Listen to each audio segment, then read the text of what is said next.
Saludos amigos, buenos días a todos. Bueno, hoy voy a hacer este video a petición del amigo Antonio Colmenares, quien me sigue por mi canal de YouTube. Y bueno, él me solicitó que le explicara cómo funciona el sistema eléctrico electrónico en un distribuidor modelo Denso 2A, el cual es usado en los Toyota Starlet y Corolla carburados. Bueno, el sistema en cuestión funciona de la siguiente manera, ¿verdad? Vamos a identificar las partes que contienen este diagrama, ¿verdad? El distribuidor es integrado porque se integran todas las piezas dentro del distribuidor, las cuales consta de una bobina de encendido, un módulo de encendido o igniter, el generador de señales, la bobina captadora, la tapa y el rotor, ¿verdad? Luego, el sistema es alimentado con 12 voltios de batería, ¿verdad? A través de estos dos fusibles y a través del ignition switch o la switchera en posición en on.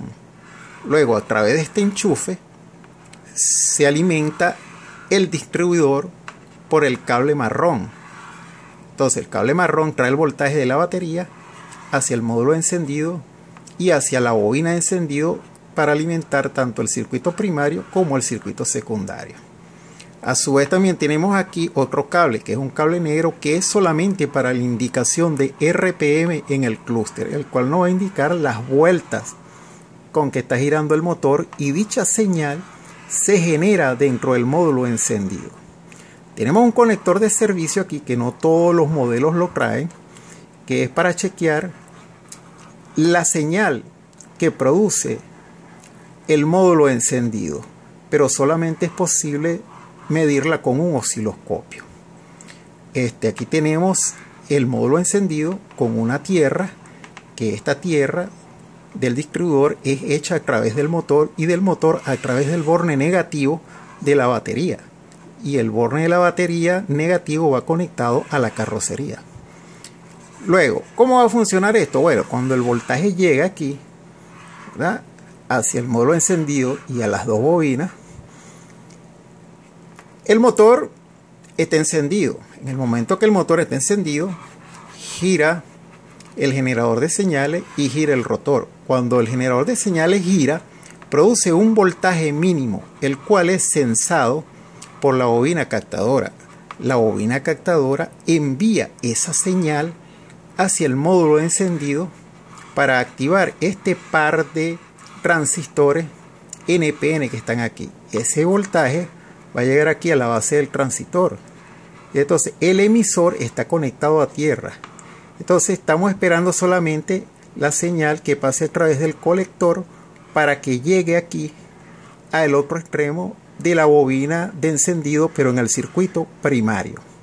Cuando el transistor prende y apaga según la señal de giro que está aquí, en el momento que el transistor apaga, se produce el fenómeno de la autoinducción entre la bobina primaria y la bobina secundaria. Entonces se produce un voltaje mayor a 10.000 voltios, el cual va a pasar hacia el rotor y la tapa para producir una descarga eléctrica en las bujías para encender la mezcla aire-combustible de los cilindros y enciende el motor.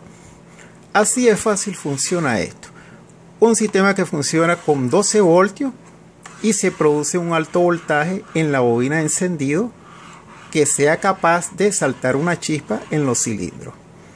Luego tenemos aquí una resistencia, la cual es para disminuir el voltaje, la señal de voltaje que va hacia el indicador de RPM. Tenemos aquí un condensador en el positivo de la bobina, ¿verdad?, que es solamente para suprimir los ruidos en la radio. Para más nada es este condensador. También tenemos aquí los valores para chequear los diferentes componentes del distribuidor. Entonces tenemos aquí la resistencia del rotor, debe ser de 0 ohmios, cuando mucho 10 ohmios máximo. La resistencia del circuito primario de la bobina debe ser de 1.2 a 1.5 ohmios. Si la resistencia es menor, no funciona. Por ejemplo, 0.8, 0.9, 1 ohmio, la bobina no va a funcionar. La resistencia del circuito secundario debe ser de 10.2 a 13.8 kiloohmios. ¿Por qué es en kiloohmios? Porque la bobina del circuito secundario tiene más espira, tiene más vueltas, entonces su resistencia es mayor y entonces viene expresada en kiloohmios. Mientras que la bobina del circuito primario es una bobina más pequeña, tiene menos vueltas, menos espira y su resistencia va a ser más baja o menor y viene expresada en ohmios. Luego, la resistencia de la bobina captadora debe ser de 140 a 180 ohmios, ¿verdad? Con 234 ohmios funciona perfectamente, 240 ohmios también funciona. Es el caso de mi carro, que tengo una instalada con 234 o 240 ohmios y funciona perfectamente. Luego, la resistencia máxima de los cables debe ser menor que 25 kiloohmios por cada cable y se deben chequear conectados en la tapa. Bueno, señores, así de fácil funciona este sistema. Es un sistema excelente, duradero y confiable. Les recomiendo instalar piezas genuinas Toyota. No instalen módulos Chevrolet porque no va a funcionar. El módulo genérico funciona bien, pero dura 6 meses o un año. La bobina captadora genérica funciona perfecta. La bobina encendido genérica funciona perfecta. Tapi, rotor y cable funcionan perfectos genéricos, no tienen ningún problema. Eso sí, deben de colocar las 4 bujías originales según el modelo del carro, si es Corolla o si es Starlet. Para cada uno hay un modelo de bujía. Y bueno, así de fácil funciona esto, señores. Espero que les haya gustado el video y nos vemos en una próxima ocasión.